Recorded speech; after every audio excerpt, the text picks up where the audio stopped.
मरियम नवाज़ Japan दौरे से जाते हुए थाईलैंड रुकी थी और आते हुए हांगकांग किसी स्टोर पे कुछ ख़रीदो फरोख्त करने के लिए। कैसा एयरफोर्स का तैयारा है, और जिस एयरपोर्ट पे उतरता है उसका किराया देना पड़ता है जितनी देर वो खड़ा होता है, हज़ारों में लाखों डॉलरों में देना पड़ता है। देखना अब्बा जी का माल है, सरकारी ख़जाना, गरीब कौम का सरकारी ख़जाना, जिस गरीब कौम के 30 रुपए के लिए 2 बंदे कत्ल हो गए।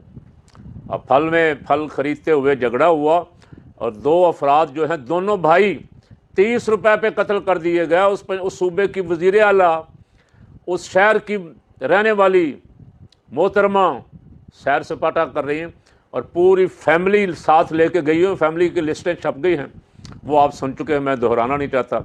लिस्टें छप गई हैं, बेटी की फ्रेंड, अब बेटों के दोस्त, आप सहेलियों की आगे सहेलियाँ, एक लंबी फहरिस्त है।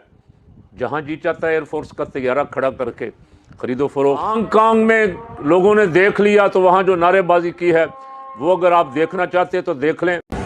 देखें जी, छोटा हाथी और मरियम नवाज, पाकिस्तान का सारा दौलतें पाकिस्तान की लूट के, और हांगकांग में नए नए ब्रांडों की ये लोग शॉपिंगें करने आते हैं। पाकिस्तान से हजारों करोड़ों रुपया लूट के ये हांगकांग में शॉपिंगें करने आते हैं। पाकिस्तान की गरीब आवाम के पैसे लूट के और ये हांगकांग शॉपिंगें करने आते हैं। ये है हमारी पाकिस्तान की घटिया और तरीन हुकूमत।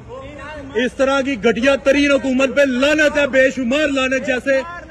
जैसे यजीद पे लानत है, वैसे इस तरह की हुकूमत पे लानत है। और बड़ों से सिर्फ इतना कहता हूं, कोई है जो हिसाब लेने वाला हो, जो इतना पूछ ले कि इस पे कितना पैसा खर्च हुआ और किसकी मंजूरी से खर्च हुआ। अल्लाह हमें हिदायत अता फरमाए, हमारे सरकारी ख़जाने पे बैठे हुओं को इसकी हिफाजत की तौफीक दे।